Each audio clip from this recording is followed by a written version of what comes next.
le recommanderais aussi pour des peaux caucasiennes, mais encore plus pour des peaux foncées, ne pas utiliser de savon. Ce qu'on appelle, ça, je le fais pas, voilà, ouais. le Ça, vrai je le fais savon. pas, non. Parce que le vrai savon, il a un pH qui augmente. Exactement. Et du coup, pour le film hydrolipidique, c'est pas terrible. C'est vrai. Pas d'alcool. Ouais.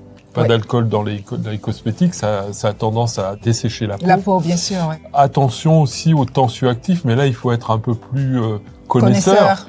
Mais attention aux tensioactifs qui sont agressifs. Ouais. Le problème, c'est que les peaux foncées sont très réactives. Très réactives, donc, très sensibles. Ouais. En fait, très sensibles aux phénomènes inflammatoires. Et donc, du coup, faire attention aux gestes, mais faire attention aussi aux produits. Je crois que tu utilises quoi comme, par exemple ? Du gel micellaire, en fait. Ça, c'est bien. Ouais, ça c'est du gel, parce que c'est très doux, en fait. Oui. C'est aussi d'utiliser des corps gras légers. Oui. Donc, alors, ça peut paraître bizarre de dire des corps gras pas très gras, mais il y a des corps gras qui sont plus gras que d'autres. Par exemple, des huiles légères, des choses comme ça, qui sont intéressantes aussi pour démaquiller. Les huiles, c'est bien surtout pour des personnes qui portent du maquillage, notamment je le porte maintenant. Et notre baume, par exemple, notre baume nettoyant, c'est un 2 en 1. C'est ce qu'on pourrait appeler un produit de texture à transformation.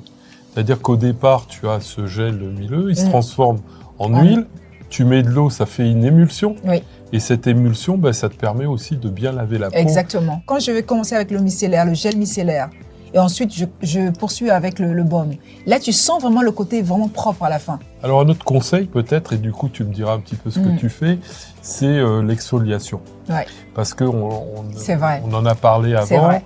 le fait d'avoir ces cellules il faut se débarrasser de ces cellules Des peaux mortes. Moi ce que je recommande c'est plutôt d'abord une exfoliation douce. Alors ça peut être, on peut utiliser, à quelle fréquence ? Pourquoi pas. Alors la fréquence, ça serait 1 fois par semaine, pas plus. Moi je pense que j'en aurais besoin de 2 fois par semaine.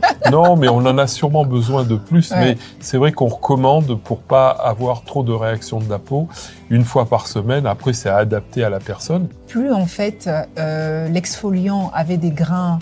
Grands grains, moi je pense que ça nettoyait plus encore en profondeur. C'était l'erreur que je commettais avant de connaître. Tu as raison, c'est une erreur. Ouais. Il vaut mieux avoir des grains très fins, pas très durs, pour qu'ils puissent justement nettoyer sans avoir une réaction de la peau. Pour l'instant, on a le masque, une combinaison en fait de 2 argiles, rouge et blanche. Les argiles aussi, ça absorbe les impuretés. Voilà, il y a le côté absorption de l'impureté et puis clarifiant de la peau. Et non, c'est juste une petite pépite.